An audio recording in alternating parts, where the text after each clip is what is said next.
नमस्कार दोस्तों, मैं गोविंद विश्वास आप सभी का इस चैनल पे एक बार फिर से स्वागत करता हूं। जो चैनल पर नए हैं, चैनल को सब्सक्राइब करें और बेल आइकन को दबाएं ताकि उनको नए वीडियोस के नोटिफिकेशन मिलते रहें। और आज हमारे साथ जो मेहमान उपस्थित हैं, उनका नाम है जॉनी एमएल। सर, बहुत-बहुत स्वागत है इस प्रोग्राम में जिसका नाम है अपनी कहानी अपनी जुबानी। थैंक यू, शुक्रिया। तो सबसे पहले तो सर मैं आपको धन्यवाद देना चाहता हूँ उस यूनाइटेड आर्ट फेयर के लिए जहाँ पे मैं भी मौजूद था, जो आपने क्यूरेट किया था, और वो मेरे ख्याल से बहुत सारे लोगों की लाइफ बदल दी। तो इन सारी बातों को हम बाद में इंक्लूड करेंगे। सबसे पहले तो हम आपकी जर्नी से इन बात को शुरू करते हैं कि आपका जन्म कहाँ हुआ, स्कूलिंग, एजुकेशन, फिर आप इस फील्ड में कैसे आए, वो हम जानना चाहेंगे। Thank you Govind for inviting me. मैं आपका वीडियोस पहले ही देखता था, सुनता था, एंड आपका जो presentation style sort of RJ style मेरे को बहुत इंटरेस्टिंग लगा, क्योंकि आपके सीन में ऐसा एक स्टाइल नहीं है। जो लोग आपको दिखाता है, काम को दिखाता है, लोगों को दिखाता है, फिर भी ये जो स्टाइल है वो रेंडरिंग का, आपका जो रेंडरिंग का तरीका हमारा आर्ट सीन में फ्रेश है। तो इसलिए मैं आपको थैंक यू कंग्रेचुलेट करना चाहता हूँ। दूसरा चीज, I mean whoever is going to see it, उनको ये बोलना चाहता हूँ कि मेरा हिंदी उतना ठीक नहीं है। सर, बहुत अच्छी हिंदी बोल रहे हैं आप। जो मैं ट्राई करूंगा, और जो हिंदी है, लेकिन मेरा थोड़ा सा literal Hindi, it will be like a literal Hindi, like a learned Hindi. But anyway, कोई बात नहीं सर। तो मेरा जन्म हुआ Trivandrum, that is in Kerala, down south Kerala में हुआ। उसके बाद में विलेज में गया जहाँ मेरा पेरेंट्स रहता था। मेरा सिटी में जन्म हुआ। सिटी में 2-3 साल बीतने के बाद मेरे को गांव में लेके गया। उधर एक लोकल स्कूल में मैं पढ़ा। मेरा हाई स्कूलिंग भी उधर ही हुआ। देन उसके बाद 11th 12th स्टैंडर्ड को हम प्री डिग्री बोलते थे। प्री डिग्री, वो प्री डिग्री के लिए मैं एक छोटा सा टाउन में SN college, Varkala SN college था, उधर जाके सेकंड ग्रुप ले लिया। Second group science stream. तो उस समय का सारे पेरेंट्स का जो इच्छा था अपने बेटियां डॉक्टर्स बने या इंजीनियर्स बने, तो मेरा भी चांस था डॉक्टर बनने के लिए। लेकिन जो टाइम में लाइक 17-18 इयर्स ओल्ड हो गया, उस समय से मेरा इच्छा था राइटर बनने का। मैं पहले सोचा मैं एक जर्नलिस्ट बनूंगा, लेकिन मैं राइटर बनने के इच्छा लेके आगे गया।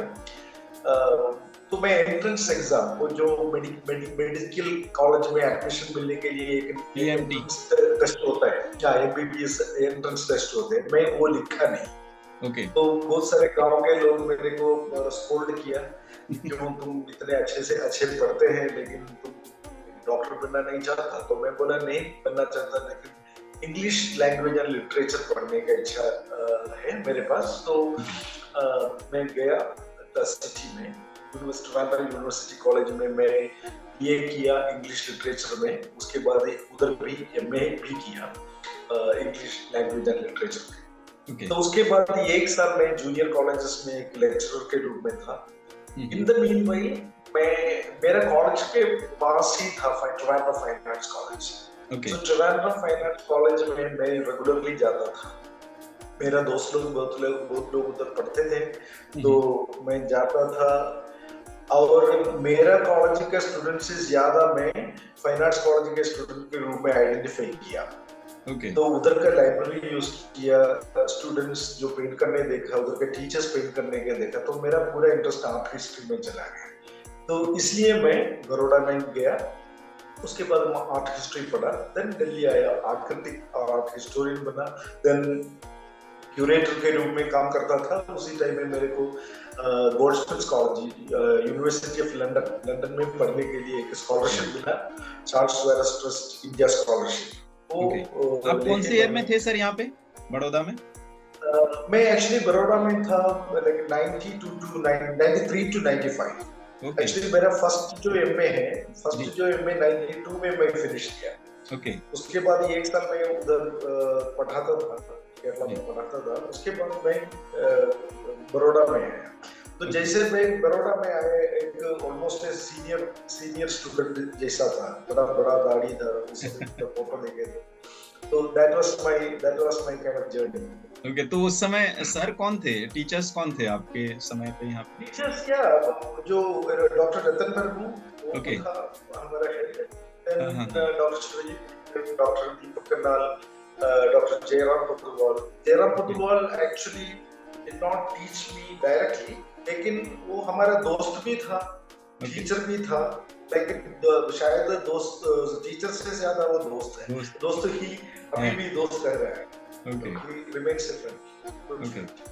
ये बहुत मुझे मुझे पहली बार मालूम पड़ा कि आप यहाँ से आपने पढ़ाई की अपनी।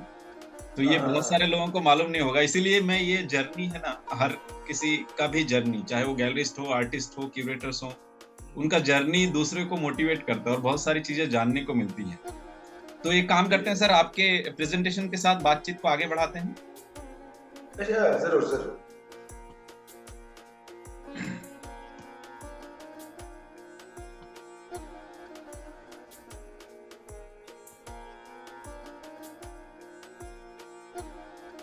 आपको दिख रहा है ये? अभी इधर रीडिंग हो रहा है, राउंड राउंड हो रहा है। ओके। हाँ, आ रहा है, आ गया। अभी कवर पेज आ गया। एक सेकंड।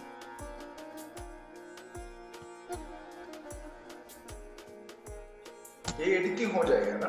हाँ, हम उसको कंटिन्यू कर लेंगे यहाँ से, इसके बाद से। Yes yes. तो ये जैसे ये इस प्रोजेक्ट के बारे में हम जानना चाहेंगे।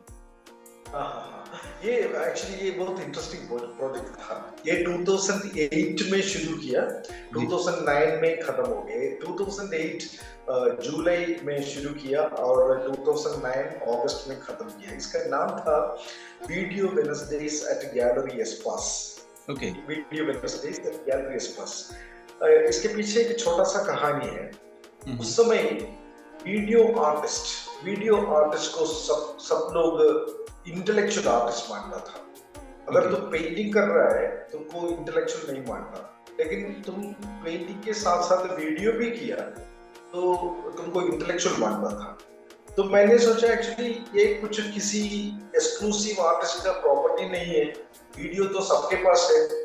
हमारे टेक्नोलॉजी अभी उस समय 2008 में टेक्नोलॉजी इतना बड़ा नहीं था, उस समय स्मार्टफोन्स नहीं था, फिर भी वीडियो कैमरास थे। तो उस समय मैंने सोचा अगर आर्टिस्टों के माइंड में वीडियो करने के लिए ताकत है और इमेजिनेशन है और उनके पास वीडियो कैमरा है, शायद वो भी कर रहा होगा वीडियोस। तो मैंने अलग अलग गैलरीज को ये आइडिया मूव किया कि मैं एक साल पूरे एक साल फुल मैं हर वेडनेसडे को, हर महीने का लास्ट वेडनेसडे को मैं वीडियो 4-5 आर्टिस्टों को वीडियो दिखाऊंगा। तो फाइनली ये उस समय एक उटोपियन आइडिया सोचा। बहुत सारे लोगों ने सोचा कि ये चलेगा नहीं क्योंकि हमारे पास इतना वीडियो आर्टिस्ट नहीं है। So finally Renu Modi, gallery Espace का डायरेक्टर, अभी भी उसका लीडर है रेणु मोदी जी। रेणु जी। So Renu ji actually helped me as in like she understood what I was saying. उनको समझ में आया मैं क्या बोलना चाहता, क्योंकि उसके पहले मैं उनके लिए 2-3 शोज क्यूरेट कर चुका था। ये पेपर फ्लूट नाम पे एक शो किया और मेरा एसोसिएशन गैलरी एस्पास के साथ बहुत स्ट्रांग था उस समय। बहुत सारे artist like for example Manjunath Kamath, another friend, उसके काम के लिए बहुत मैं लिखता था, उधर प्रोसेस आर्ट में पार्टिसिपेट करता था। तो वो अलग तरीके से मेरा एंगेजमेंट एस्पास के साथ हुआ। फिर भी रेणु मोदी अंडरस्टूड मैं क्या बोलना चाहता है, तो मैं शुरू किया। तो मैं उस समय फेसबुक भी इतना स्ट्रांग नहीं था, तो मैं जीमेल के थ्रू, फेसबुक के थ्रू, फोन कॉल से थ्रू मैं एक आइडिया आर्टिस्टों के बीच में चलाया। देखो एक वीडियो वेडनेसडे करना चाहता हूँ, like her last Wednesday of every month मैं 4-5 आर्टिस्टों को वीडियो करना चाहता हूँ। तो जुलाई में शुरू किया, 2008 जुलाई में शुरू किया जी। बहुत सारे लोग लाइक हमारे इंडिया में ऐसा होता है, जो भी स्टार्ट करेगा लोग डाउट दिखाएगा ना, बिल्कुल लाइक ये कैसे चलेगा, क्योंकि हमारे पास इतना वीडियो आर्टिस्ट तो नहीं है, तो जॉनी एबल कहाँ से इतने आर्टिस्टों को लेके आएगा। सो उस समय का मेन वीडियो आर्टिस्ट थे like Pushpamala, Shilpa Gupta, so I mean like Sonia Khurana, but they are all very good video artists. They were doing very well. Nikhil Chopra, तो ऐसा बहुत सारे आर्टिस्ट थे वीडियो आर्ट करने वाले आर्टिस्ट। तो मैंने सोचा ये एक एक्सक्लूसिव प्रॉपर्टी किसी का नहीं है, ये तो सबका प्रॉपर्टी है, क्योंकि टेक्नोलॉजी तो डेमोक्रेटाइज करने के लिए एक उपाधि है, एक मीडियम है। तो जब जैसे मैं स्टार्ट किया, लोग बोला ये नहीं चलेगा, तो मैं रेणु जी को बोला कि देखो हमारा वो स्क्रीनिंग रूम में एक स्क्रीनिंग रूम रखा था, स्क्रीनिंग रूम में पेप्सी और कोका कोला जो भी है उधर अवेलेबल, और एक बकेट ऑफ पॉपकॉर्न रखना है, जैसे लोग सिनेमा में जाएगा वैसे एक एक्सपीरियंस देना है। तो पहले दिन शायद 15 लोग आया होगा, और क्योंकि महीने में एक दिन का प्रोजेक्ट है, तो पहले दिन शायद 15-20 लोग आए।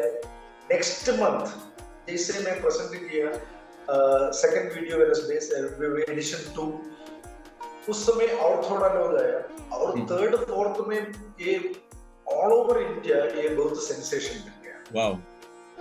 मेरे को फॉरेन कंट्रीज से भी एंट्री मिलने लगा, उधर गैलरी पास के एड्रेस में बहुत सारे वीडियोस आने लगा, डीवीडीज, उस समय डीवीडी था, डीवीडीज आने लगा।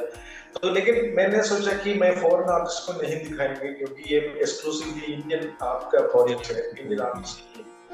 तो वो सारे पूरा एक साल में ऐसा चलाया, it became a very very big project. और अगस्त 2009 अगस्त 17 या something one of those days, like इसका लास्ट डे हुआ, लास्ट फाइनल प्रोजेक्ट। सो वो फाइनल प्रोजेक्ट में मैं और 5 लोगों को, 5 क्यूरेटर्स को इनवाइट किया। वो था, एक था बोस कृष्णमाचारी, गायत्री सिन्हा, नांसी अडजानिया, आर्शिया लोखंडवाला, सुरेश गेरा, ये 5 लोगों को, ये 5 क्यूरेटर्स को मैं इनवाइट किया, और उनका सिलेक्शन में जितना वीडियो आर्टिस्ट है वो लोगों को प्रेजेंट करने के लिए। तो वो लोग एक प्रॉब्लम फाइंड आउट किया, क्योंकि मैंने ऑलरेडी पिछले 11 महीने में मैं ऑलमोस्ट ऑल द आर्टिस्ट को मैं एग्जिबिट कर चुका। तो मैं बोला वो प्रॉब्लम नहीं है, तुम लोग तो जितना आर्टिस्टों को इसमें से सेलेक्ट करना चाहते हैं वो सेलेक्ट करो। और बोस कृष्णमाचारी, आर्शिया लोखंडवाला, सुरेश जयराम, ये सारे लोग, लाइक नांसी अडजानिया, गायत्री सिन्हा, सब लोग अपना नया वीडियो आर्टिस्टों को भी लेके आया। तो फाइनल वीडियो वेडनेसडे था, grand finale of video Wednesday. So that happened in August, I think 17th or 18th अगस्त 2009 में हुआ। तो पूरा एक साल चला। और इंडिया के डिफरेंट सिटीज में इसका इस तरह का प्रोजेक्ट आने लगा। And that year 2010 India art fair में वो लोग वीडियो अड्डा शुरू किए। ये वीडियो अड्डा मैंने ये वीडियो वेडनेसडे में शुरू किया था, क्योंकि उस वीडियो अड्डे में जो लोग जो भी प्रैक्टिस कर रहा था, वीडियो आर्ट प्रैक्टिस कर रहा था, उनको मैं एक लूप में उधर पसंद किया, वीडियो अड्डा के नाम पे। उसका डॉक्यूमेंटेशन है, पूरा एक न्यूज़पेपर के रूप में डॉक्यूमेंट करके पब्लिश किया था, that remains a good document. तो इंडिया का सबसे बड़ा प्रोजेक्ट था। तो ये सुन के Yohan piñata, he is a famous curator, video curator. I don't know how to pronounce his name, like Johan Pineapple. कहाँ से है ये? He lives in Bangalore. Oh, I think he lives in Bangalore. He's Nalini Balani's partner or friend, I believe. तो वो इनके बारे में, you can see in the photograph, you can see the people holding that newspaper. ये photograph में देख सकता है, ये फाइनल डॉक्यूमेंट है, इसके में हाँ हाँ। सब सारे डिटेल्स है, इसमें क्या हुआ क्या नहीं हुआ। अच्छा, पूरी तो पूरी जर्नी इवन है जॉन उसमें। पिनाफिल, हाँ ये जॉन पिनाफिल विदाउट इनविटेशन, मैं एक्चुअली मेरे तरफ से एक गलती हुआ था उस समय, मैं उनको इनवाइट नहीं किया था। वो वीडियो आर्ट का स्कॉलर है, ओके बिसाइड्स इंडिया का फर्स्ट वीडियो आर्ट फेस्टिवल उन्होंने किया था। ओके। लेकिन मैं 1995 आर्टिस्ट को लाया, ऑलमोस्ट 100 आर्टिस्ट को लाया, लेकिन जॉन उस समय लाइक शायद 20 आर्टिस्ट को लाया होगा, तो वो डिफरेंस है। लेकिन वो उनको मैं और रेणु मोदी फाइनली कॉन्फ्रेंस में बिठाया। उस समय गीता कपूर सब लोग थे, गीता कपूर सब लोग स्टेज में थे, and it was a very big project. That is all about video industries.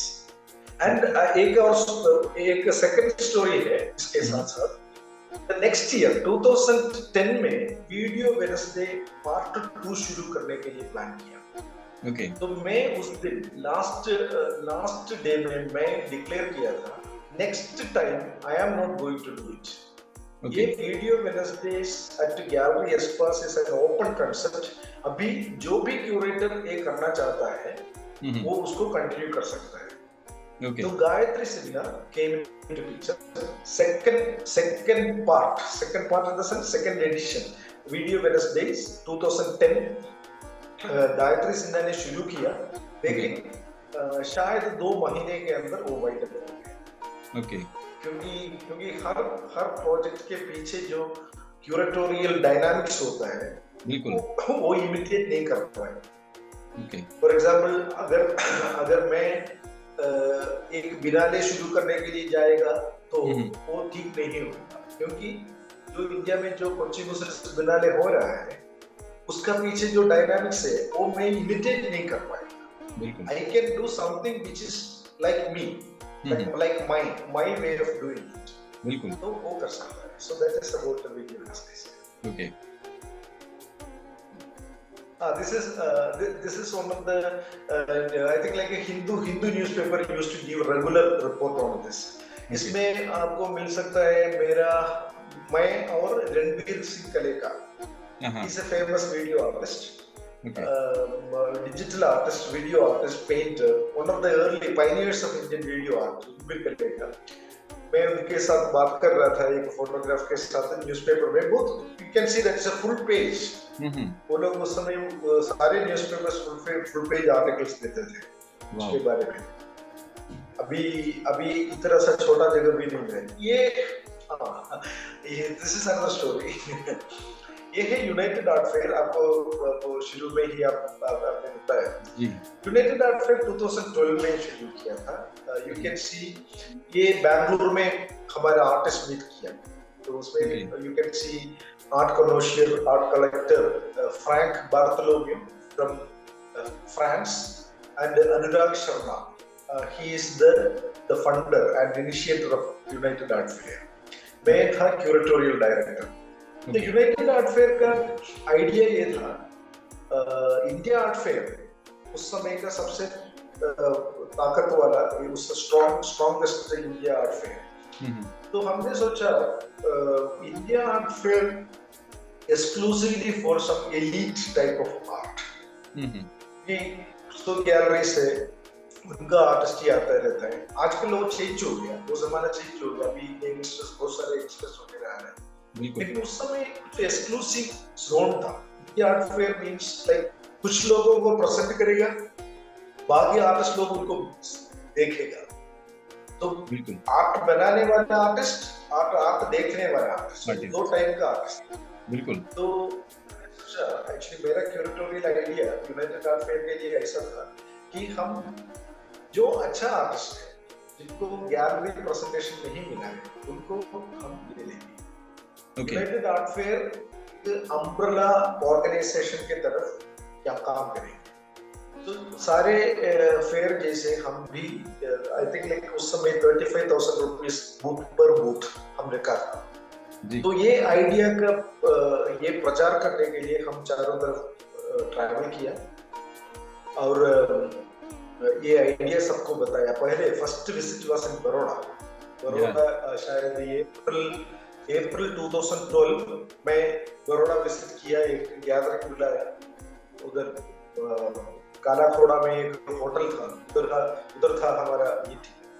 तो सारे सिटीज विजिट किया, इंडिया के सारे सिटीज विजिट किया, आर्टिस्ट मीट किया, आर्टिस्टों को बताया हम क्या चाहते हैं, हम क्या करने वाले हैं।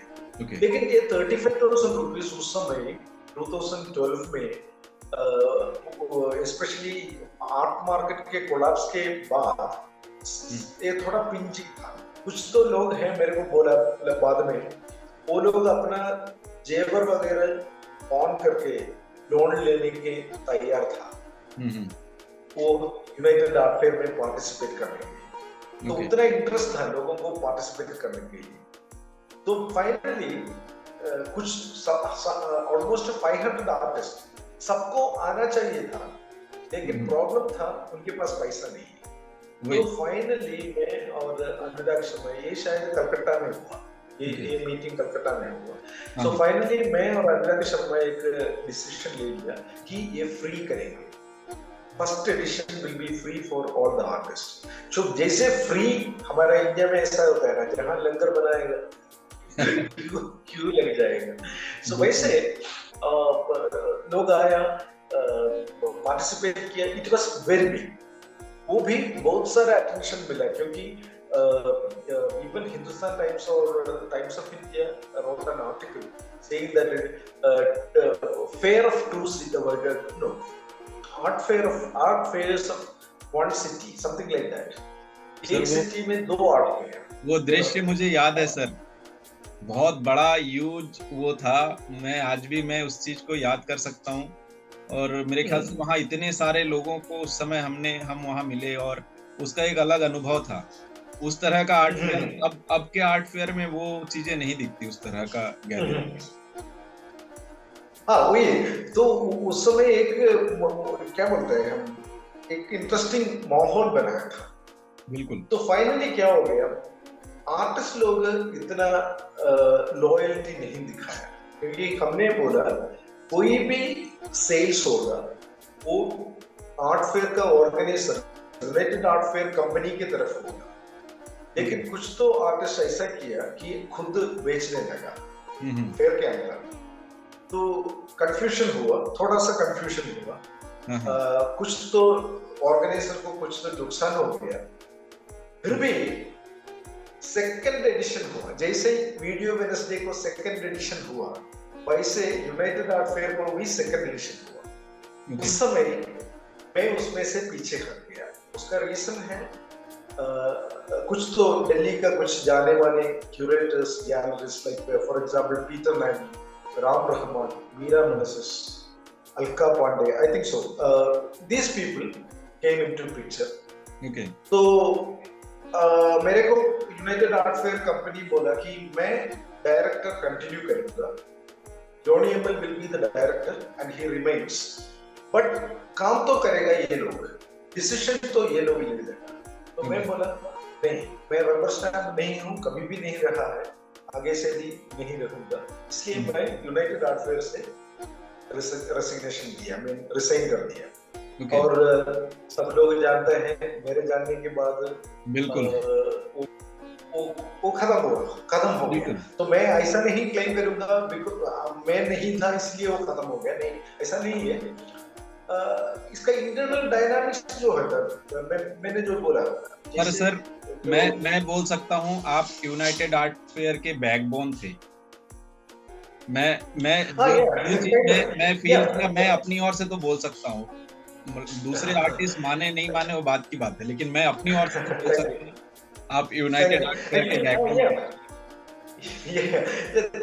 वो कैसे होता है, मैं वही बोल रहा हूँ। मैं क्या बोलते हैं, हम मिमिक्री आर्टिस्टों को देखता है ना, शाहरुख खान जैसे, अगर आप रील्स देखेगा तो शाहरुख खान जैसा लाइक 100 लोग है, शाहरुख खान जैसे एक्ट करता है, कपड़ा पहनता है, अक्षय कुमार जैसे 100 लोग है, वो लोग ऐसा दिखाते हैं, सलमान खान जैसा, लेकिन वो लोग सलमान खान नहीं है, अक्षय कुमार नहीं है और शाहरुख खान नहीं है।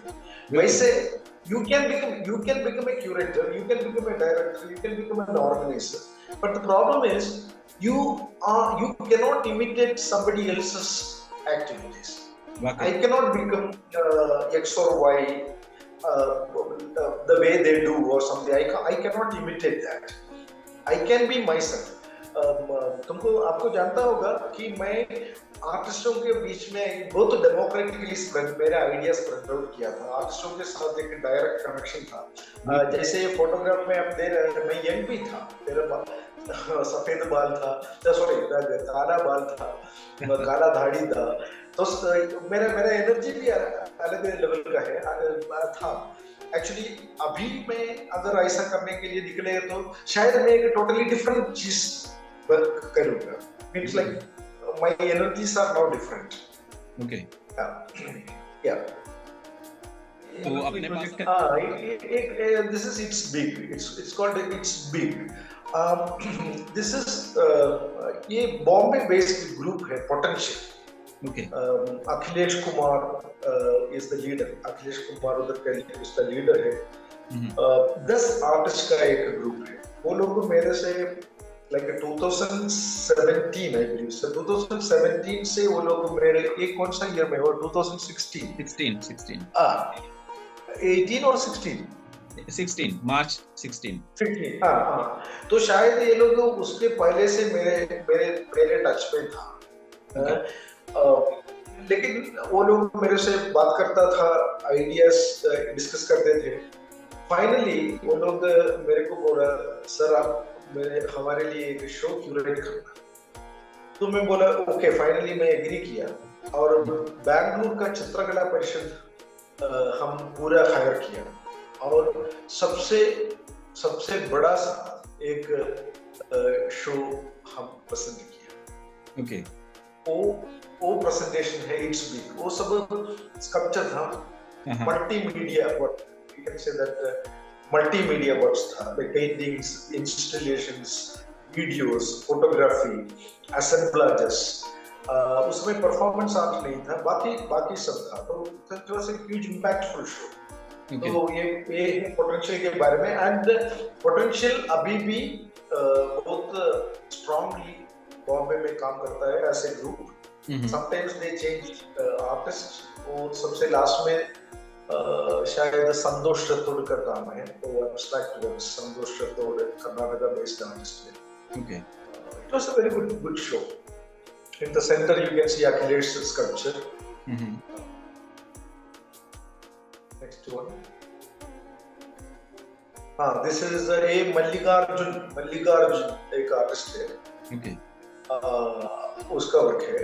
एक बड़ा सा huge size, you can see size bullet. वो अपना खुद का लाइफ का जर्नी बताने के लिए बनाया था. So everything was big in that show. It's called big. अच्छा, इसलिए इसका नाम बिग है. तो बिगी देने का वो प्लान किया था. उस समय सुषमा सबनिस मेरा असिस्टेंट क्यूरेटर था. तो बॉम्बे से किया था. ये पर उस समय एक प्रेजेंटेशन का एक अलग तरीका था. मतलब जो मेरे ख्याल से आपके उस समय दौर से शुरू हुआ, जो प्रेजेंटेशन का तरीका, वो प्रेजेंटेशन मैंने इनफैक्ट आर्ट फेयर में देखा है. और अभी तो लगभग सारी गैलरीज इसी तरह से प्रेजेंट कर रही हैं. एक्चुअली अगर देखें तो मेरा बहुत पुराना जो 2000 में जो शो किया, 98 में मैं जो शो किया दिल्ली में, दैट मींस लाइक कितने साल हो गया. 25 साल पहले जो मैं शो किया, मैं डिस्प्ले का तरीका ही अलग करता था. एक जो शो मैंने किया उसका नाम है project unrealised. Dreams project unrealised. वो 2003 में मैं किया था. उसमें वॉल में कोई वर्क नहीं था. वॉल में कुछ नहीं था. गैलरी के अंदर बीच में एक टेबल लगाया था. उसमें फाइल बॉक्सेस थे और उसके अंदर आर्टिस्ट जो बोलना चाहता है, उनका जो ड्रीम्स है, वो लिख के डाल के रखा था. ओके. तो ये उस समय कोई क्यूरेटर, कोई क्रिटिक, कोई गैलरी ऐसा नहीं सोचता है एक्सपेरिमेंट्स कर सकता है. ऐसा ऐसा मैंने इंटरेक्टिव एक्चुअली, वर्क, ऐसा interactive work. yeah, it's more a conceptual way of doing, you know. तो वैसा था एक्चुअली लेटर ऑन। अभी देखो, अगर अभी आजकल गैलरीज में गया तो तुम लोग ऐसा वाला डिस्प्ले देख सकते हैं। बिल्कुल वो डेयरिंग, अभी अभी डेयरिंग आया है। बिल्कुल। मैं वही बोल रहा हूँ कि पहले जब हम कोई एग्जीबिशन देखते थे, या मतलब हम तो उस समय पढ़ के जस्ट निकले थे जब यूनाइटेड आर्ट फेयर ये हुआ था। उस समय का वो डिस्प्ले सेंस आज जब हम देखते हैं नए गैलरीज में, तो वो अभी उस तरह के डिस्प्ले सेंस में ये डिस्प्ले करते हैं। जबकि आप ये चीज मेरे ख्याल से 20 से 1 साल पहले आपको कर चुके हैं। हाँ, क्योंकि इसी देखो, मैं लंदन में पढ़ने के लिए जाने से पहले मैं बहुत सारे विजुअल डॉक्यूमेंट्स देखता था। जितना अवेलेबल विजुअल डॉक्यूमेंट्स थे वो सब मैं देखता था। तो वो मेरे को हेल्प किया एक्चुअली आर्ट को नया नया रूप से पसंद करना। आर्ट का एक नया एक्सपीरियंस, जैसे हम बोलते हैं विजुअल एक्सपीरियंस एक चीज है, बिल्कुल स्पेशियल एक्सपीरियंस होता है। एक जगह के अंदर जैसे हम आएगा उस समय स्पेशियल एक्सपीरियंस होता है। और तीसरा चीज है ऑब्जेक्ट एक्सपीरियंस। ऑब्जेक्ट के रिलेशन में वो जो एग्जिबिट किया है वो चीज और हम देखने वाला ऑडियंस, उनके बीच में एक रिलेशनशिप, एक्सपीरियंशियल रिलेशनशिप क्रिएट करता है। ये सब कैसे होता है? तो इवन मैं ये ट्राई किया है। दूसरा एक शो था 2009 में शायद मैंने किया, A for Arple, A for apple नहीं, आर्पल, ARPLE। ओके। तो मैंने ऐसा किया, ए फॉर साइज पेपर्स। ये सबका साइज है A4 का मल्टीपल्स है फॉर्मेट। जो भी अगर हम एक फॉर्मेट को मिनिमाइज किया तो वो A4 में आके स्टॉप करता है, वो रेक्टेंगुलर फॉर्म में आके स्टॉप करता है। तो वो बेसिक स्ट्रक्चर लेके मैं आर्टिस्टों को बोला तुम लोग A4 और इट्स मल्टीपल्स का शो और इमेजेस बनाओ। और मैंने उस शो में गैलरी का टॉप में सीलिंग के पास मैं काम एग्जिबिट करके गैलरी के अंदर सीडी रखा। अगर तुमको वो शो देखना है तो वो वर्क देखना है तो तुमको सीडी में खड़े होके वो ऐसे डिस्प्ले हुआ था क्या? वो पूरा हैंग करके वो हम सारे ड्रिल करके ये फिक्स किया, सीलिंग में फिक्स किया। और कुछ वर्क्स को मैं घुटने के नीचे, हमारे नीज के नीचे, क्योंकि अगर देखना है तो तुमको नीचे कुशन डाल के रखना पड़ेगा। ओके। वो कुशन में बैठ के देखना means like various physical experience. ये गैलरी रागिनी ने किया, Nidhi Jain. She is a young gallerist at that time. तो मैं उसको कन्विंस किया, मैं निधि को कन्विंस किया, she is like my sister. उसको कन्विंस किया देखो हम ये भी कर सकता है। केवल वो उस समय एब्स्ट्रैक्ट पेंटिंग दिखाता था, फिगरेटिव पेंटिंग्स, केवल पेंटिंग में फोकस करती थी। तो अब मैं उनको ये किया, कन्विंस किया देखो हम एक अलग तरीके से विजुअलाइज कर सकता है शो के लिए। बिल्कुल। तो उस दिन एक इंटरेस्टिंग चीज हुआ। पर ये इसके बारे में थोड़ा ज्यादा बात करेंगे, इसके बारे में नेक्स्ट सेशन में, अभी दूसरे सेशन में बात करेंगे। सेशन के बाद ओके। उस दिन क्या हो गया, A4 आर्पल हुआ। उस समय लाडोसराई, दिल्ली का जो आर्ट स्ट्रीट है लाडोसराई, आर्ट स्ट्रीट था, अभी नहीं है। आर्ट स्ट्रीट में सारे गैलरीज में ओपनिंग था। तो सारे गैलरीज में जाके वाइन विस्की सब लेके सब लोग गैलरी रागनी में आके खा। ऑपोजिट रोड के उस साइड का गैलरी में से वाइन लेके हमारे गैलरी में, क्योंकि देखने के लिए इधर है, पीने के लिए और खाने के लिए दूसरा है। और ये भी आया उसके बाद उधर के गैलरिस्ट लोग ऐसे बोला कि अगर जॉनी एमएल शो कर रहा है तो उस दिन हमारा ओपनिंग नहीं रखेगा। क्योंकि सारे लोग जॉनी एमएल का शो देखने के लिए तो शो शिफ्ट हो जाता है उधर। वो शिफ्ट हो जाता है, हमारा वाइन पीते हैं जाके उधर जाता है। एक इंटरेस्टिंग एग्जीबिशन मैंने क्यूरेट किया था शायद 2000 में, हाँ, और ये 2000 में होगा शायद, और उसके बाद अर्ली 2000 और लेट 90s। इसका नाम है small but significant, small but significant. इसके साथ मेरा को क्यूरेटर था मृणाल कुलकर्णी। तो शो का स्पेशलिटी ऐसा था कि हम इसमें जो आर्टिस्टों को प्रेजेंट किया, और जो लोग गैलरी में दिल्ली में रहने के बाद भी गैलरी में कभी भी नहीं गए, वैसे वाले लोगों से हम 10-10 रुपया कलेक्ट किया। तो हम सारे ऑफिस में जाके लोगों से 10-10 रुपए कलेक्ट करके उनको पूछा एक क्वेश्चन, आपको कभी गैलरी गए हैं कोई शो देखने के लिए? तो वो लोग 40 साल से दिल्ली में रह रहे हैं, 50 साल से रह रहा है, दिल्ली में बोर्न एंड ब्रॉट अप लोग हैं, लेकिन कभी भी एक गैलरी में नहीं गया है।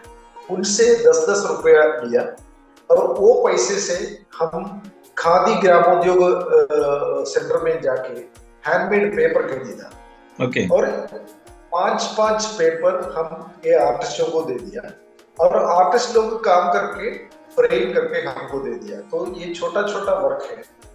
शायद 10 और 12 आर्टिस्ट इसमें थे, लाइक कौशल सुनकर, रोहित थॉमस, वैसे आर्टिस्ट थे, बिनोय वर्गीस, सब लोग थे। तो ये शो भी बहुत हिट हो गया। एक्चुअली लोग सोचा कि ऐसे भी शो कर सकता है, मीन्स जैसे सब लोग इमाम हुसैन, रासा, सूसा सबके बारे में बात कर रहे हैं, दिल्ली में सारे लोग जो मेन स्ट्रीमर्स के भी बारे में बात कर रहे हैं, उस समय हम ये जो यंग आर्टिस्ट को, अभी जो जिस करियर है वो सब अभी बड़े आर्टिस्ट हो गए, वो सारे आर्टिस्ट इसमें पार्टिसिपेट किया। वो सब इसका पहला शो है। दिल्ली में आने के बाद जो पहला शो हमारे साथ ही किया। ये जो शो है इसका नाम है RAP, RAP, rare acts of political engagement.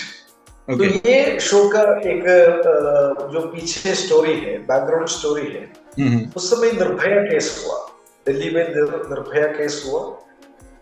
एक गर्ल को ब्रूटली रेप किया, असैसिनेट किया, उसका मर्डर हो गया।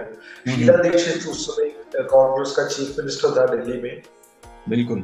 तो ये बहुत सारा इश्यूज क्रिएट किया था सोशली। मिडिल क्लास पूरा रास्ते में उतर के था, निर्भया के लिए बात किया। तो उस समय मैंने सोचा आर्टिस्ट लोग क्या कर सकता है, आर्टिस्ट लोग क्या कर सकता है इसके बारे में। तो इस समय आर्टिस्ट में विमेन आर्टिस्ट को अराउंड 20-25 विमेन आर्टिस्ट को मैं इन्वाइट किया, और ये कंसेप्ट दे दिया, rare acts of political engagement. ये एंगेजमेंट विजुअली कैसे कर सकता है। तो इसमें ये सारे आर्टिस्ट बहुत बढ़िया सा, बहुत अच्छा सा स्ट्रॉन्ग वर्क किया। तो यू कैन सी, तो ये आर्ट कंसल्ट में किया, सिद्धार्थ टैगोर का आर्ट कंसल्ट में किया। You can see sanitary napkin में है वो जो वर्क जो दिख रहा है, सैनिटरी नैपकिन के ऊपर पोएम्स लिख के एक वुमन आर्टिस्ट ने प्रस्तुत किया था। तो ये शो बहुत इम्पैक्टफुल था। सारे न्यूज़पेपर्स, अभी भी गूगल में सर्च किया तो रेप करके सर्च किया तो मिलेगा, बहुत सारे आर्टिकल्स आया था। एक क्रिटिसिज्म आया था उस समय, क्योंकि एक क्रिटिसिज्म आया, जॉनी एमल एक मेल है, सो जॉनी एमल भी ये जो रेप करने वाले आदमी लोगों के एक प्रतिनिधि है, एक रिप्रेजेंटेटिव है। तो ये जो शो है वो औरत करना था, एक औरत लोग करना था, एक वुमन क्यूरेटर करना था। तो मैं बोला कि I can not decide that. मैं एक मैन हूँ, आदमी हूँ, उसका मतलब नहीं है कि मैं रेपिस्ट हूँ। बिल्कुल। मैं एक्चुअली एक क्यूरेटर के रूप में मैं इन्वॉल्वमेंट कर रहा है। बिल्कुल। मैं वेट किया, मैं 6 महीने वेट किया, ये इंसिडेंट के बाद 6 महीने वेट किया, कोई वुमन क्यूरेटर आगे नहीं आया ऐसे एक शो करने के लिए। नहीं किया। सिद्धार्थ टैगोर मेरे को सपोर्ट किया था उस समय ये शो करने के लिए, पूरा सपोर्ट उन्होंने दिया था। तो ये शो बहुत सक्सेसफुल हो गया। और उसके बाद 2014 में शायद बहुत सारे ये लोग क्या बोलते हैं विमेन क्यूरेटर्स आके निर्भया के ऊपर, इवन निर्भया नाम दे के शो किया, लेकिन वो सब फ्लॉप हो गया, क्योंकि वो जो करना था उसका जो मोमेंट था, वो औरतें जो बातें करने के था उस समय वो कर दिया। वो मेरे शो में के थ्रू मेरे शो में वो लोग कर दिया। तो ये show rare acts of political engagement बहुत अच्छा है। ओके। ये उसी शो के टाइम में एक सेमिनार में बुलाया था। वो सेमिनार में बहुत सारे लोग आए थे, दिल्ली के बहुत सारे लोग आए थे, और फीमेल आर्टिस्ट तो वो लोग इवन ब्रेक डाउन, वो जो रोने लगा उधर, अपने अपने इश्यूज वगैरह बात करके वो लोग रोने लगा। तो ये एक सेमिनार था उसके साथ। ये है पुणे बिनाले। पुणे बिनाले एक्चुअली पुणे बिनाले का सेकंड एडिशन का डायरेक्टर था मैं, आर्टिस्टिक डायरेक्टर, क्यूरेटर डायरेक्टर था। तो पुणे में उधर भारतीय विद्या भवन एक इंस्टीट्यूट है, मीन्स आर्किटेक्चर कॉलेज है, फाइन आर्ट्स कॉलेज है, उसके एक्चुअली ऑर्गेनाइजेशन था। तो पुणे में आए थे, तो उसमें सेकंड एडिशन में मैं डायरेक्ट किया था। अलग अलग जगह में, means site specific works create किया। गांव में, सिटी के अंदर जो रूरल एरिया से, सिटी के अंदर ही जो रूरल टाइप एरिया से, हिल्स है, माउंटेन से, पहाड़ है, और एक शिवाजी पार्क है शायद, उधर गैलरी है, एक आर्टिस्टों को मिलने के लिए एक जगह है, उधर मैं एक शो किया था, go and tell it on the mountain करके एक शो किया था। इस शो में एक इंटरेस्टिंग चीज हुआ, न्यूडिटी के आरोप करके कुछ लोग आके शो को डिसमेंटल करने की कोशिश किया था। बजरंग दल वाले लोग आके इसको, दिल्ली का एक आर्टिस्ट डुओ है मनिल रोहित, उनका वर्क में वो जो क्या बोलता है सेक्सुअलिटी आरोपण करके उसको निकाला, और बहुत सारा सेंसरशिप, मेरे को पुलिस पकड़ के गया था। शिवाजी नगर पुलिस स्टेशन में मेरे को 2-3 घंटे बिठाया, और फाइनली वो वर्क पूना सिटी से बाहर निकलने तक ये बजरंग लोग दल का लोग उधर थे। तो ऐसा वाला एक प्रॉब्लम भी किया था। इसमें सुषमा सबने से मेरा असिस्टेंट क्यूरेटर रहा। हाँ, ये सब उसमें से है, वो जो शो से है। ये भी उसमें से था। इधर उस समय का उधर का एक मिनिस्टर कोई था।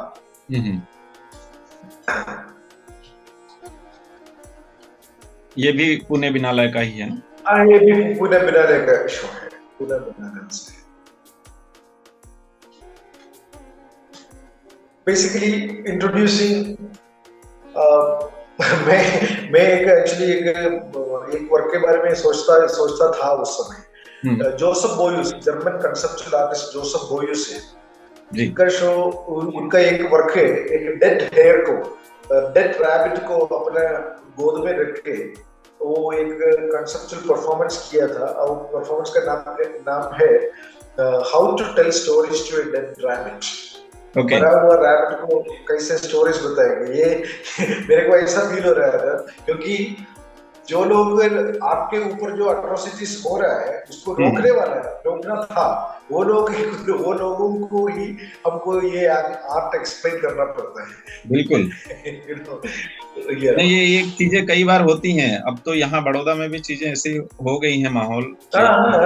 बड़ौदा में 2 बार हुआ ना, एक यादव के ऊपर हुआ और चंद्रमोहन के ऊपर हुआ, 2007 में हुआ, उसके बाद अभी 2019 में ऐसा कुछ हुआ था। बिल्कुल। पर कई बार ये इस तरह के जो कंट्रोवर्शियल काम की वजह से है ना, दूसरे जो स्टूडेंट्स हैं उन लोगों की लाइफ खराब होती है, क्योंकि वो नहीं होना चाहिए। क्योंकि मैं एक चीज देखता हूँ, जब हम पढ़ते थे हमारे पास फ्रेमिंग करने तक के भी पैसे नहीं होते थे, और उस समय अगर कोई कंट्रोवर्शियल ऐसा कुछ होता है तो उसकी वजह से, एक की वजह से पूरे 70-80 स्टूडेंट्स का लाइफ खराब होता है। तो वो चीज ठीक नहीं है, मुझे ऐसा लगता है। यस। हाँ, ये अनदर इंटरेस्टिंग प्रोजेक्ट, इसका नाम है फ्रीडम टू मार्च। ये बहुत बढ़िया शो था। इसको मैंने कंसेप्चुअलाइज किया विद अनुभव नाथ, ओजस आर्ट का डायरेक्टर है अनुभव नाथ। वो उनके साथ मैंने कंसेप्ट किया। ये है अनुभव नाथ मेरे साथ है। हम साबरमती से दांडी तक, दांडी सी शोर तक, जिस गांव से गांधी जी ने 1930 दांडी मार्च करने के लिए चला था, तो वो सारे गांव में हम विजिट करके आर्टिस्टों को, मैं 5 या 6 बार साबरमती से दांडी तक ट्रैवल किया। मेरा इच्छा था वॉकिंग करके जाना था, जैसे गांधी जी गया वैसे, लेकिन हमारे पास उतना टाइम नहीं था, इसलिए हम कार में गया। तो सारे आर्टिस्टों को ऐसे लेके गया, अब्दुल दोलिया, विश्वनाथन, पैरिस विश्वनाथन, के.एस. राधाकृष्णन, बहुत सारे ऐसे आर्टिस्ट, सीनियर आर्टिस्ट और यंगस्टर्स को सबको लेके गया। और ये फ्रीडम टू मार्च, जो फ्रीडम ऑफ एक्सप्रेशन के बारे में हमने ये शो किया था। बहुत बड़ा सा शो था। इसके एक पार्ट अमेरिका में भी किया। ये अरुण कुमार एच जी का वर्क है। अरुण कुमार एच जी, हम ये फ्रीडम टू मार्च जैसे दिल्ली का ललित कला अकेडमी गैलरी में एग्जिबिट किया। ये वर्क है गांधी जी का जो चप्पल, वो चप्पल से बनाया हुआ 2 चप्पल। क्योंकि ये जो फार्मर लोग हैं जो चप्पल यूज करते हैं, रबर वाला चप्पल, रबर वाले, टायर वाले, हाँ टायर वाला चप्पल, उसको कमेमोरेट, फार्मर्स को कमेमोरेट करने के लिए वो किया। एक्चुअली इम्पोर्टेंट चीज ऐसा है, इंडिया में जो फार्मर्स का जो स्ट्रगल वगैरह आने से बहुत साल पहले आर्टिस्ट लोग उसके साथ एंगेजमेंट था, ये फार्मर इश्यूज से जुड़ा था। अरुण कुमार एच जी का वर्क है ये। उसके बाद में 2019 में ट्रिवेंड्रम में एक शो, बड़ा सा एक शो, एक म्यूजियम के लिए, ट्रिवेंड्रम का शंखमुगम आर्ट म्यूजियम करके सी शोर में एक म्यूजियम है अभी, लेकिन अभी उसका एक्टिविटीज अभी बंद है because of soil erosion, by sea soil erosion, उसके कारण कुछ प्रॉब्लम है। लेकिन ये शो जो किया, इसका नाम था बॉडी शो। बॉडी को हमारा जो क्या बोलता है, हमारा ह्यूमन बॉडी को प्रॉपर प्लेस करना है। ये बॉडी का मतलब क्या है, बॉडी में आइडियोलॉजिकल फाइट्स कैसे होता है, बॉडी कैसे सोसाइटी में फंक्शन करता है, मेल बॉडी, फीमेल बॉडी, ये सब कैसे हो जाता है और इसका मतलब क्या है, ये सब हम डिबेट करने के लिए वो शो था। इसमें ये दिस वाज द शो। काफी सारे आर्टिस्ट थे। पहले जो वर्क देखा वो Chitra E G is famous woman sculptor from Kerala, sculptors from Kerala, so it was her work. तो ये मैं क्यूरेट करने के लिए गया था, उस समय का एक फोटोग्राफ है। ये इतने सारे आर्टिस्ट थे उसमें? इसमें इतने सारे आर्टिस्ट थे, कितना 33 आर्टिस्ट थे। इसमें सुषमा समदिस मेरा असिस्टेंट क्यूरेटर रहा। बहुत साल पहले एक्चुअली एक बॉडी का एक शो, दूसरा शो मैंने किया, क्यूरेट किया था, वो मन्नालकर्णी था उस समय मेरा असिस्टेंट क्यूरेटर। उसमें भी पहले बार बॉडी को लेके एक डिबेट किया था। उसमें प्राजक्ता कोटनिस था, सुमेध राजेंद्र, वैसे वाले अभी जो मिड करियर जो आर्टिस्ट हैं वो लोग सब उसमें से आया था। वो शो से Sabrina, I'm forgetting the names. बहुत सारे आर्टिस्ट उसमें। एक क्वेश्चन मन में आ रहा है, आपने इतने सारे आर्टिस्टों के साथ काम किया, आपका कैसा अनुभव रहा सर? कैसा एक्सपीरियंस कैसा रहा? हाँ, एक्चुअली बहुत अच्छा एक्सपीरियंस था, क्योंकि देखो जैसे हम एक पर्टिकुलर टाइम पीरियड में पर्टिकुलर सेट ऑफ आर्टिस्टों के साथ जब काम करेगा, वो आर्टिस्ट हमारे बहुत अप्रिशिएट करते हैं, क्योंकि उनको भी हम हमारा हमारा इंटरवेंशन चाहिए। बिल्कुल। एक curatorial intervention at that point of time उनको चाहिए। उसके बाद क्या होता है, वो लोग मेन स्ट्रीम गैलरीज में जाता है, बड़े गैलरीज में जाता है, उनको अपॉर्चुनिटीज ज्यादा मिलता है। उस समय क्या होता है, उसका जो स्टेपिंग स्टोन्स है, वो जो हम जो स्टेपिंग स्टोन्स क्रिएट किया है, वो स्टेपिंग स्टोन्स से कुछ लोग भूल जाता है। अलग हो जाते हैं। हाँ, वो ये उसको उसके उसको वो क्या सोचता है कि हम ऐसा होता है ना कि like at some point you were poor, तुम्हारे पास पैसा नहीं था, कुछ भी नहीं था, उसके बाद तुम बड़ा मकान लिया, कार लिया, बहुत बड़ा पैसा बनाया। तो फिर वो क्या ऐसे हो होता जाते हैं है, सब। वो हाँ, अपना अपना पास्ट को भूलने की कोशिश करता है। हम जहां से आया है वो भूलने की कोशिश करता है। वो एक्चुअली न्यू रिच क्लास का एक स्वभाव है, वो कैरेक्टर है, उसको बदल नहीं सकता। तो मैं वो सब में अभी ओवरलुक करता हूँ, मैं उसको ज्यादा ध्यान नहीं देता है, पर क्योंकि उन सब चीजों से मेरे ख्याल से बाद में उन सब चीजों का कोई मायने नहीं होता, वो खत्म हो जाते हैं धीरे धीरे। खत्म हो जाता है। क्योंकि मेरा एक्सपीरियंस इंपॉर्टेंट है। बिल्कुल। As a curator, as a critic, my experience मेरे लिए इम्पोर्टेंट है। उनका एक्सपीरियंस उनके लिए अगर इम्पोर्टेंट नहीं है तो वो उसका प्रॉब्लम है। बिल्कुल।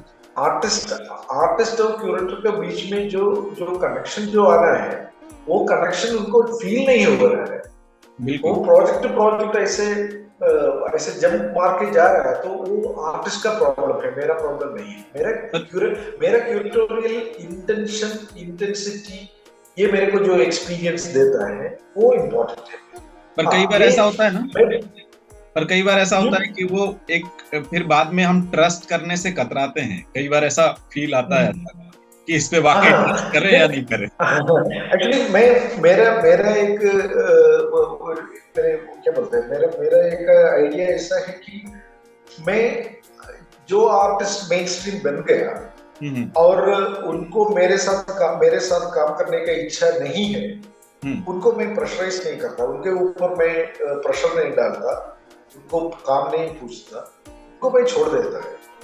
क्योंकि मेरे को जानता है हम सब एक टाइम के थ्रू ट्रैवल कर रहे हैं, टाइम में ट्रैवल कर रहे हैं। बिल्कुल।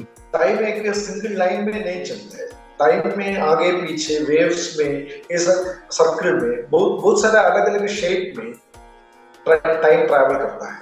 तो ये ऐसा है, बीच बीच में हमारा पाथ इंटरसेक्ट करना ही पड़ेगा, हमको मीटिंग करना पड़ेगा। तो वो मैं एक्चुअली उतना ध्यान नहीं देता, ये स्ट्रेट लाइन में कोई नहीं जाता है।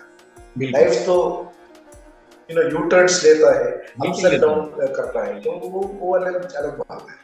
ये जो स्लाइड दिख रहा है, ये कलकत्ता में एक गैलरी है, बिरला एकेडमी में एनुअल शो होता है। तो 4 और 5 years continuously I was the curator of those shows. तो बड़े बड़े शोज करता था मैं। एक्चुअली शुरू किया डेक्कन कार्ट, दक्षिणेर हवा करके एक, that means like the southern unit, और साउथ इंडियन आर्टिस्ट को लेके एक बड़ा सा सर्वे शो किया था उस समय। देन उसके बाद line of control, LOC 50, Vishwarupa 50-50, ऐसा करके एक सीरीज ऑफ शोज किया था। एलओसी एक, इसमें मनीलाल रोहित उनका एडवर्टाइजमेंट किया था। बहुत सारे आर्टिस्ट हैं, like I always in Birla academy में बहुत सारे आर्टिस्टों के साथ लाइक साथ में इकट्ठा करके किया था। कि वो शायद तेक्कनकाट से है, पी गोपीनाथ है, ये एब्स्ट्रैक्ट वर्क आप देख रहे हैं, और नीचे जो दिख रहा है अरुण कुमार एच जी, ये उसका पैनोरामिक विजन है, उसमें शिबू नटेशन है, राजन कृष्णन है, मंजुनाथ कामत है, बहुत सारे आर्टिस्ट है, ये रामचंद्रन है। This is the, wall text from that. Okay, उसी शो का पार्ट है। वो जो पहले फर्स्ट बिरला एनुअल शो मैंने किया वो सदर्न विंड दक्षिण हवा तेकन काट वो था ये दक्षिण उसमें हवा सारे में बड़े बड़े साउथ की हवा। हाँ एक्चुअली सी देखो हमारा हमारा इंडिया का कंडीशन ऐसा है टेलीविजन का जो इन्फ्लुएंस आने तक सारे ये विंध्या का नीचे जो है मीन्स मध्य प्रदेश का नीचे जो जगह है वो सारे मद्रास था, मद्रासी लोग बोलते थे ना, मद्रासी बोलते थे। उधर अभी 5 स्टेट्स है, Karnataka, Tamil Nadu, Kerala, Andhra Pradesh and Seemandhra, Telangana and Seemandhra. So 5 states है। उस समय 4 स्टेट था, कर्नाटका, केरला, तमिलनाडु एंड आंध्र प्रदेश। लेकिन ये सबको मिला के मद्रास बोलता था। टेलीविजन आने के बाद लोगों को समझ में आया ओके एक मलयालम फिल्म है, तमिल फिल्म है, हिंदी फिल्म है, सॉरी कन्नड़ा फिल्म है, आंध्रा फिल्म है। तो फिल्म के थ्रू लोगों को समझ में आया अलग अलग स्टेट है, अलग अलग लैंग्वेज में बात करता है, ये सारे जगह में आर्टिस्ट लोग हैं। तो जैसे दक्षिण हवा और सदर्न विंड शो मैंने बंगाल में दिखाया, कोलकाता में दिखाया, तो कुछ लोग मेरे को पूछा अच्छा साउथ इंडिया में आर्ट होता है? तो क्योंकि जो साउथ इंडियन लोग आर्टिस्ट के.जी. सुब्रमण्यम हो या ए रामचंद्रन हो, के.एस. राधाकृष्णन हो, जो भी बड़े जाने माने जो आर्टिस्ट है, वो लोग जैसे दिल्ली में या कलकत्ता में रहते हैं, वो लोग साउथ इंडियन नहीं होता है। साउथ इंडियन वो टैग है वो खत्म हो जाता है। लेकिन जो लोग साउथ इंडिया में रहता है वो लोगों को सोचा अच्छा साउथ इंडिया में आर्ट होता है, तो साउथ इंडिया में लोग खाना खाते हैं, चावल रोटी खाते हैं। दाल रोटी खाते हैं।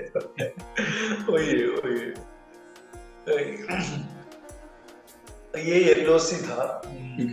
लाइन ऑफ कंट्रोल का बेसिक मतलब था अगेन ऐसे पॉलिटिकल आइडियाज था। हम कहाँ हमारा लाइन ऑफ कंट्रोल बनाता है।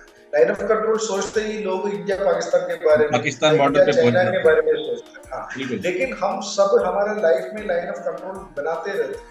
बिल्कुल। सीता को खड़ा करके राम ने लक्ष्मण ने एक रेखा बनाया, उसके बाहर मत निकला, तो वो लक्ष्मण रेखा बनाया, वो लाइन ऑफ कंट्रोल बन गया। तो वैसे हमारा मिथोलॉजीज और हमारा पुराण इतिहास सब कुछ लेके अभी तक हम रोज ये सेंसरशिप का एक लाइन ऑफ कंट्रोल बना रहा है। तो ये लाइन ऑफ कंट्रोल कैसे हमारा जो साइकोलॉजी है, हमारा जो कॉन्स्टिट्यूशन है, हमारा ह्यूमन कॉन्स्टिट्यूशन, कंट्री का कॉन्स्टिट्यूशन नहीं, हमारा ह्यूमन कॉन्स्टिट्यूशन कैसे ये करता है लाइन ऑफ कंट्रोल। तो वो था आइडिया। तो लाइन ऑफ कंट्रोल में एक वर्क था। पंकज पवार शांति निकेतन का प्रोफेसर है, स्कल्प्टर है, उनका एक वर्क है ये कैसे हमको खुद कंट्रोल करता है, हमारा सेल्फ हमारा लाइन ऑफ कंट्रोल हम खुद कैसे कर सकते हैं। तो ये राधाकृष्णन का एक वर्क था। उनका जो रैंप है उसमें जो क्राउड्स कैसे जाता था पसंद किया। तो ये इसका पैनोरामिक व्यू है लाइन ऑफ कंट्रोल का। काफी बड़ा एग्जीबिशन था ये। हाँ, ये बहुत बड़ा बिरला एकेडमी बहुत बड़ा है, 2 लेवल्स में होता है। सर आपने बहुत सारे लोगों को बहुत सारा विजन आइडियाज दिए हैं इतने बड़े बड़े शो क्यूरेट करके। बहुत सारे ये बहुत इंटरेस्टिंग था। ये भी उसका पैनोरामिक व्यू है। ये एक चंद्रा उधर का फेमस आर्टिस्ट है, उधर का एक शो का इनॉग्रेशन का दिन में मेरा स्पीच दे रहा है। बिरला एकेडमी में एक्चुअली 4 कंटिन्यूअस शोज, ये जो विश्वरूप करके एक शो किया था जी, बंगाल के बड़े बड़े आर्टिस्ट भी थे उसमें। तो एक पैनोरामिक व्यू है विश्वरूप।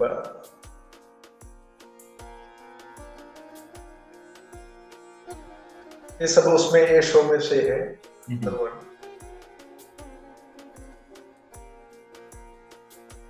इसमें भी काफी विश्व सारे रूपा आर्टिस्ट कला हैं। अकेडमी अगेन, हाँ, दैट इज इन 2018 में। ये मैं जो लास्ट शो उधर किया, मैं कंटिन्यूसली 4-5 शो किया उधर हर ओके, साल में। तो ये ये कोविड लास्ट कोविड के पहले। कोविड के पहले, जस्ट बिफोर कोविड। हम्म, तो हम्म, बहुत सारे विश्व रूपम भी था, means like it's a lot of artist, lot of works नहीं वही, बाकी द इसमें फॉर्म इतने ऑफ सारे आर्टिस्ट के नाम दिख रहे हैं। द ये देवांजन रॉय मेनली गांधी जी का इमेज लेके काम करता है। शायद ये वर्क शायद येल्लोसी में था और विश्व याद नहीं करता। ओके, ये गांधी जी और जिन्ना के बीच में वो लोग सेल्फी ले रहा है। हाँ हाँ हाँ गांधी जी ओके जिन्ना का सेल्फी ले रहा है, मैं भी उसके साथ खड़ा हूँ। तो ये देवांजन रॉय का शो है, ओके। देवांजन रॉय का वर्क है। इंटरेस्टिंगली देवांजन रॉय को इंडिया में सबसे गंदे तरीके से क्रिटिसाइज करने वाला क्रिटिक मैं ओ हूँ। देवांजन रॉय को मैं ऐसा क्रिटिसाइज किया, गांधी जी को लेके, उनका सीरीज ऑफ वर्क लेके मैं क्रिटिसाइज किया था। लेकिन वो क्रिटिसिज्म अलग है, उनका आइडियाज अलग है। तो बिल्कुल। मैं ये शो में इन्वाइट किया without any problem. Devanjan Roy मेरा शो में पार्टिसिपेट किया। और कई बार ऐसा होता है ना सर, क्रिटिसिज्म भी आपको एक अलग रास्ते में लेके जाता है। क्योंकि ये आर्टिस्टों के लिए एक डायरेक्शन देता है। कुछ तो आर्टिस्ट है, कुछ आर्टिस्ट ऐसा है कोई सर्वज्ञ है, सब कुछ उनको जानता है, तो ऐसा आर्टिस्टों को हम कुछ नहीं कर पाएंगे। तो क्रिटिसिज्म में जो आइडियाज आगे रखता है वो कंस्ट्रक्टिव क्रिटिसिज्म है, उसमें से कुछ निकल आना है। ये सुबीर हैथी कलकत्ता बेस्ड आर्टिस्ट है, कंसेप्चुअल आर्टिस्ट है सुबीर हैथी। सुबीर हैथी का वर्क है इंटरेस्टिंग। ये जो है, जो क्या बोलता है, हे को वो यूज करके धान का पुआल। हाँ, तो ये यूज करके अलग अलग ज्योमेट्रिकल शेप्स, यू नो, ये एब्स्ट्रैक्ट है, स्टिल उसको फॉर्म्स का एक प्ले है। बिल्कुल। और ये चीजें मेरे ख्याल से आज से 8-10 साल ही हुए होंगे, या 8-1 साल 7-1 साल, तब से ये चीज अलग तरह के मीडियम्स में काम करना, व इस तरह की चीजों में करना। मैं ऑलवेज अलग मीडियम में काम करने वाले लोगों को इन्वाइट किया, आर्टिस्टों को इन्वाइट किया, केवल पेंटिंग नहीं था। ओके। ये भी वो भी कई बार ये मैंने बोला ए फॉर एप्पल। ओके, मैंने पहले बताया ना ए फॉर एप्पल। तो एक वर्क देखो, ये जो हम ये क्या बोलते हैं, ऑफ्थेल्मोलॉजिस्ट, जो आंख का आई स्पेशलिस्ट के उधर जाता है, हाँ ये भी सीधे लिखा हुआ रहता है। तो even work is created in that way. और उसमें लिखा है, उसमें सेंटेंस, पूरा सेंटेंसेस लिखा है, मीनिंगफुल सेंटेंसेस लिखा है। ओके।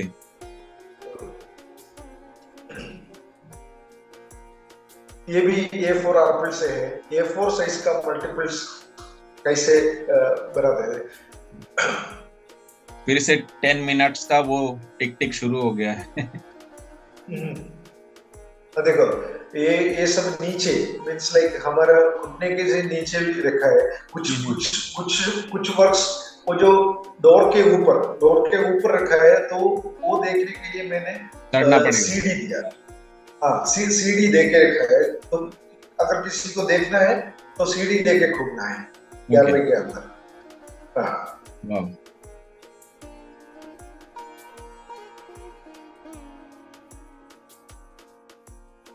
बहुत इंटरेस्टिंग वर्क्स हैं ये। तो यहाँ हमारा प्रेजेंटेशन खत्म होता है। बहुत सारे सवाल मेरे ख्याल से जो अगर स्टूडेंट्स होते हैं यहाँ पे तो वो लोग पूछते, और हम एक सेशन जरूर करेंगे सर स्टूडेंट्स को लेके। और एक लास्ट में हम पूछते हैं कि जैसे जो नए अपकमिंग स्टूडेंट्स हैं, वो लोग कोई अच्छे कॉलेज से पढ़ के निकले या कहीं भी हिंदी कॉलेजेस से पढ़ के निकले, उन लोगों के पास भाषा की कमी होती है, एक्सप्लेन नहीं कर सकते अपनी बात को, या काम अच्छा होता है पर अप्रोच कैसे करना है गैलरीज को या क्यूरेटर्स को, वो उनको नहीं पता होता है, तो वो कैसे करना चाहिए? एक्चुअली एक्चुअली स्पीकिंग, आप जो अभी बोला ना, जी कैसे इंडिया में दो दो इंडिया होता है, एक इंग्लिश स्पीकिंग इंडिया, एक हिंदी बिल्कुल। स्पीकिंग और रीजनल लैंग्वेज में बात करने वाला इंडिया। तो मेरा first curatorial attempt in Delhi, मेरा जो पहले जो मैं क्यूरेटोरियल अटेम्प्ट जो किया है वो लैंग्वेज क्यूरेशन था। ओके। अर्पणा कौर का गैलरी है दिल्ली में, सीजी फोर्ट में अर्पणा कौर का गैलरी, वो मेरे को फ्री ऑफ कॉस्ट दिया था। हर वीक में एक बार, स्पेशली सेकंड सैटरडे को मैं जो आर्टिस्टों को इंग्लिश में बात नहीं करने आता था उनको बुला के उनका स्लाइड प्रेजेंटेशन करता था। ओके। जो जैसे स्लाइड प्रेजेंटेशन करेंगे उसको इंग्लिश में बात करने के लिए बोला, सब लोग बोलेंगे इंग्लिश में बात करो। तो जैसे मैं अभी हिंदी में जितना गलत गलत बोल रहा हूँ, गलती आता है, ग्रामेटिकल मिस्टेक्स आता है, वैसे जो लोग इंग्लिश में बात करते हैं लॉट ऑफ मिस्टेक्स करता था। लेकिन हम ऐसे इंसिस्ट किया इंग्लिश में ही बात कर। कितने आर्टिस्ट लोग अभी जो बड़े बड़े आर्टिस्ट लोग बन गए हैं उधर खड़े होकर रो रहे हैं, लेकिन वो रोने में उनको ताकत मिला। तो मेरा फर्स्ट क्यूरेटोरियल एक्सपेरिमेंट आर्टिस्टों का लैंग्वेज के ऊपर था। और मैं इसके बारे में बहुत लिखा है। मैं 2009 में इंडिया का सारे महाराष्ट्र से लेके बंगाल तक जितने बीच में जितने आर्ट कॉलेजेस आएंगे वो सारे आर्ट्स कॉलेज, छोटे छोटे आर्ट कॉलेजेस तो गुना में है, इंदौर में है, भोपाल में है, उधर है, नासिक में है, ये सारे छत्तीसगढ़ में है। सो सारे जगह में जाके उधर आर्ट को कैसे पढ़ाता है, आर्ट को हिंदी में पढ़ाता है, लेकिन आर्ट हिस्ट्री के बारे में, क्यों आर्ट जो बना रहा है वो उसके बारे में क्या सिखा रहा है। तो मैंने फाइंड आउट किया आर्टिस्ट लोग इतने बैड सिचुएशन में है कि उनको अपने वर्क के बारे में एक शब्द हिंदी में भी नहीं बोलने नहीं आता। ये बहुत जरूरी है, केवल ड्रॉ करने के लिए सिखाता है, बात करने के लिए मीन्स अपना कंसेप्ट क्या है वो बात करने के लिए नहीं सिखाया। ये पूरा फाइंडिंग मेरे ब्लॉग में भी है और एक वेबसाइट है artroots.in, उसमें भी है। सर मैं बाद में उसका लिंक भेज दूंगा। तो नहीं बिल्कुल, और ये इस प्रोग्राम के माध्यम से ना मैं वही कोशिश करता हूँ कि जो छोटे कॉलेजेस में, क्योंकि मैं पहले इंदौर में था, वहाँ पे मुझे सिर्फ रंग लगाना मैंने सीखा। बाद में यहाँ बड़ौदा आने के बाद जब बैचलर मैंने दोबारा किया तो मुझे क्या कॉन्सेप्ट क्या होता है उसके बारे में मैंने सीखा। फिर ये सब चीजें अब मैं कोशिश करता हूँ कि जो चीजें मैंने यहाँ सीखी इन बातचीत के माध्यम से लोग एटलीस्ट थोड़ा बोले, थोड़ा लिखना सीखे। तो कोशिश वही करते हैं, हो सकता है उसमें से 2% लोग समझ जाएं। अभी फाइनली मैं एक चीज और बोलना चाहता हूँ कि ये जहां मैं आर्टिस्टों का लैंग्वेज क्यूरेट करके शुरू किया, अभी मैं खड़ा हूँ एक गैलरी का डायरेक्टर के रूप में। बिल्कुल गुड़गांव में मैं यही सवाल पे आने ही वाला था आपके पूछने के लिए कि जो ये भारत आर्ट स्पेस गैलरी आपने शुरू किया, उसमें जो भारत नाम और फिर वो 2 स्टार, उसके बारे में मेरे मन में एक सुबह प्रश्न आया था, तो मैं वो जानना चाह रहा था उसके विषय में।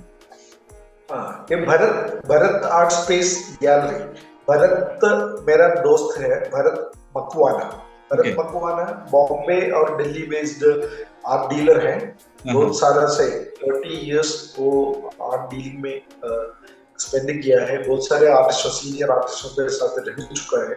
तो वो और मैं 2014 से लेके अभी तक हम साथ में काम करते आ रहे हैं। हमारा इच्छा था आर्ट इंस्टीट्यूशंस खोलने के लिए, इवन आर्ट एजुकेशन का कुछ करने के लिए हम प्लान कर रहा था, लेकिन उसके बीच में हमारा कोविड 2 साल हमारे से लेके गया। तो उसके बाद जैसे हम जो करने के लिए निकला था वो नहीं कर पाया, क्योंकि उसके लिए बहुत बड़ा सा इन्वेस्टमेंट चाहिए था। वो बॉम्बे में करना चाहता था पहले, लेकिन उसके बाद हम दिल्ली में एक बड़ा सा इंस्टीट्यूशन सेटअप करने के लिए कोशिश किया, वो भी नहीं हुआ। लेकिन पैंडेमिक ईयर्स के बाद हम डिसाइड किया एक गैलरी इधर शुरू करेंगे। और उसके पहले भरत का ब्रदर जो परेश मकवाना, उन्होंने एक गैलरी डिफेंस कॉलोनी में शुरू किया, tag art gallery, treasure art gallery करके टैग वो शुरू किया। तो उसके वो जब सक्सेसफुल हुआ, उसका जो बिजनेस एक स्टेबल प्लेटफॉर्म में आया, तो उसके बाद भरत ये गैलरी का तैयारी में निकल गया। तो उसके बाद मैं भी जो आके दिल्ली में ज्वाइन किया, साथ में ये चला रहा है वो है। तो जहाँ मैं आर्टिस्टों को लैंग्वेज क्यूरेट किया, उधर से मैं अभी सीनियर आर्टिस्टों को और यंग आर्टिस्टों को फाइंड आउट करने की कोशिश कर रहा है। बिल्कुल सर, हम इसमें आपका बहुत सारा सहयोग कर सकते हैं। हम जरूर इस बारे में फोन पे बात करेंगे। और हम जानना चाहेंगे इस चैनल के बारे में आप क्या कहना चाहेंगे सर? ये बहुत इम्पोर्टेंट बात है कि बहुत सारे जो एक मलयालम में एक पोएट्री है, पोएम है, बहुत फेमस पोएम है, उसका हिंदी में अनुवाद करने की मैं कोशिश करूंगा। जो अगर खोदा है तो जैसे इतना प्रेशियस जो डायमंड्स हमको मिलता है, लेकिन कोई खोदता नहीं, इसलिए वो सब अभी भी धरती के अंदर ही पड़ा है। तो जो गोविंद विश्वास अपना चैनल से जो कर रहा है, अब जो कर रहा है, वो एक ओपनिंग हमको मिलता है। क्या क्या वर्ल्ड में, इंडिया के जगह, तरह जगह में कैसे आर्टिस्ट लोग, क्यूरेटर्स लोग और गैलरिस्ट लोग, अभी लंदन से एक लेडी बात किया था ना रिसेंटली, एक लेडी बात किया था, तो वैसे उनका एक्सपीरियंस के बारे में बाकी सारे जो लोग हैं नॉन इंग्लिश स्पीकिंग वर्ल्ड में, नॉन इंग्लिश स्पीकिंग इंडिया में, ये आइडियाज कन्वे करने के लिए एक मौका मिलता है। This is a very good opening for that, this is a very good do, you can open and see a new world. So I'm very happy. Sir आप लोग आशीर्वाद बनाए रखें, तो मैं बहुत धीरे धीरे अपने काम के साथ साथ ये सब चीजें, एक डॉक्यूमेंटेशन करने का शौक मुझे जब मैं हॉस्पिटल बेड पे था कोविड के समय पे, तब से ये शुरू हुआ था। तब मैं वॉइस पॉडकास्ट रिकॉर्ड करता था और हॉस्पिटल में क्या करे समझ नहीं। पर वो चीजें अब इंटरेस्टिंग ये हो गया कि अब इसमें से स्टूडेंट्स लोग पीएचडी कर रहे हैं ये जर्नी को सुन के, उसमें राइटअप में लिखते हैं, तो ये बहुत अच्छी बात है। और हम कोशिश करेंगे कि आप भी कुछ लोगों के नाम सजेस्ट करें जिनसे हम बातचीत करें। बिल्कुल। और फिर हम फोन पे बात करेंगे सर, और भी कुछ विषयों को लेकर। और एक टॉक हम जरूर आने वाले समय स्टूडेंट्स के साथ करते हैं। और इतने शॉर्ट टाइम के लिए आपने समय निकाला, उसके लिए बहुत बहुत धन्यवाद। Thank you.